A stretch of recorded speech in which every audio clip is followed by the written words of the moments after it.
Bismillahirrahmanirrahim. Assalamualaikum warahmatullahi wabarakatuh. Mga kapatid, sa pananampalatayang Islam, ang ating pag-usapan ngayon ay patungkol sa al-imanu billah, ang paniniwala sa Allah subhanahu wa ta'ala. Bilang isang Muslim mananampalataya ay kinakailangan natin maniwala sa Allah, gawin ang kaniyang mga ipinag-uutos at pagbawal natin sa ating mga sarili ang lahat ng kaniyang mga ipinagbabawal. Maraming mga ayah na nagpapatunay na si Allah subhanahu wa ta'ala ang lumikha sa mga kalangitan at kalupaan, no? Si Allah subhanahu wa ta'ala ang karapat-dapat na sambahin at wala ng iba, mga kapatid.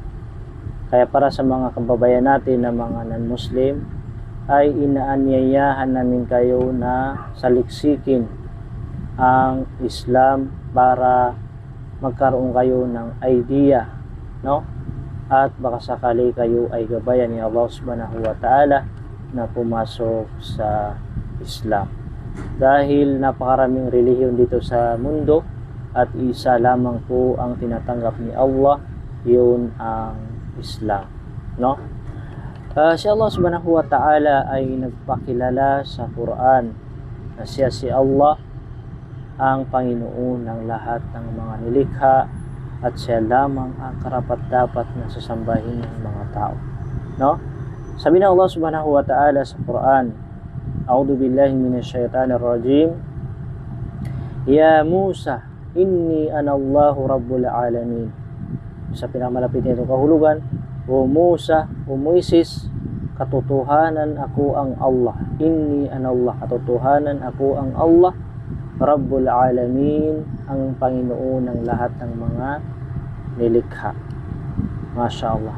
Si Allah subhanahu wa ta'ala ang Panginoon ng mga nilikha.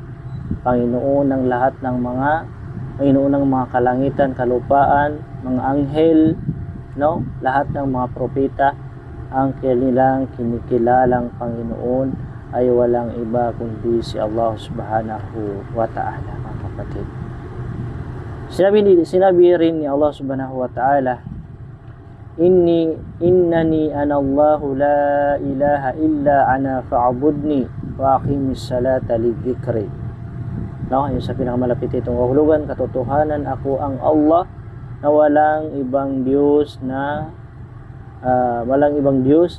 maliban sa akin, kaya ako ay sambahin mo, sabi ng Allah, at magsagawa ka ng pagdarasal bilang pag-alaala sa akin. Si Allah subhanahu wa ta'ala ay nagpakilala siya kasi si Allah at wala ng ibang pwedeng sambahin, wala ng karapat-dapat na sasambahin maliban sa Allah, no? Kaya kinakailangan natin sambahin, no? Kinakailangan natin sambahin. Tayo ay magsasala, mga kapatid, sa pananampalatayang Islam. Yan yung 5 sala: salatul fajr, salatul dhuhr, maghrib, isya.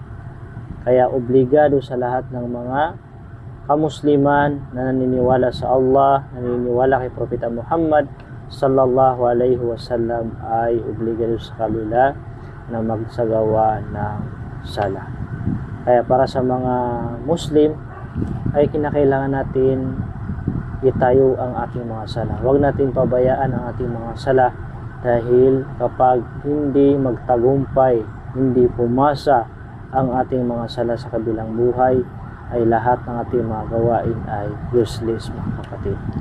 Kaya para sa mga kamusliman, kung hindi ka pa nagsasala, ay iobligado mo sa iyong sarili para hindi ka makagawa ng kasalanan, dahil ang sala ay obligado sa lahat ng mga kamusliman.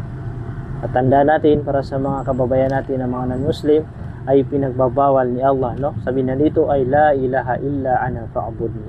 Nagbabawal ni Allah subhanahu wa ta'ala, mga kapatid sa Islam, na ang mga tao ay sumamba sa mga Diyos-Diyosa, sumamba sa mga propeta.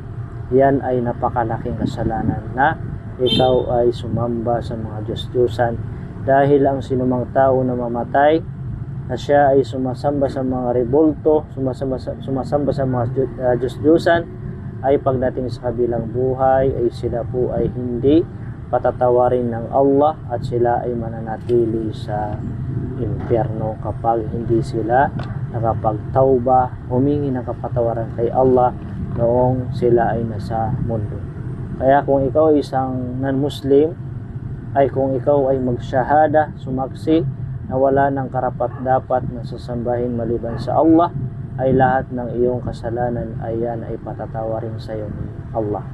O yan ay patatawarin sa iyo ni Allah kapag ikaw ay sumaksi na wala ng ibang Diyos maliban sa Allah at si Propeta Muhammad sallallahu alaihi wasallam ay lipin ng Allah at kanyang huling sugo sa mga propeta.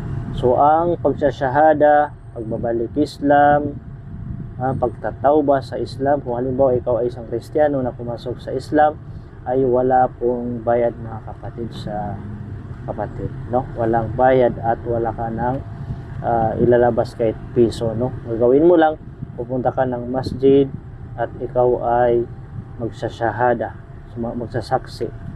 Kaya pag ikaw ay nakapagsyahada na, ikaw po ay isang Muslim na mga kapatid sa Islam. Si Allah subhanahu wa ta'ala ay alam niya. Alam ni Allah ang mga hindi nakikita at alam din ni Allah ang mga nakikita. Si Allah subhanahu wa ta'ala ay alam niya ang nangyayari dito sa mundo, pati ang nangyayari sa kalangitan at sa kalupaan mga kapatid. Lahat alam ni Allah subhanahu wa ta'ala. Lahat ng ating mga ginagawa ng mga angka ni Adam dito sa dunya, ayan ay alam ng Allah subhanahu wa ta'ala. Sabi sa Quran, sinabi ng Allah subhanahu wa ta'ala, a'udhu billahi minash shaitanir rajim, huwa alladhi la ilaha illa huwa alimul ghaibi wasyahada huwa ar-rahmanur rahim. Siya ang Allah na walang ibang Diyos maliban sa Kanya, ang maalam ng di nakikita at ng nakikita o nasasaksihan. Siya ang mahabagin ang maawain.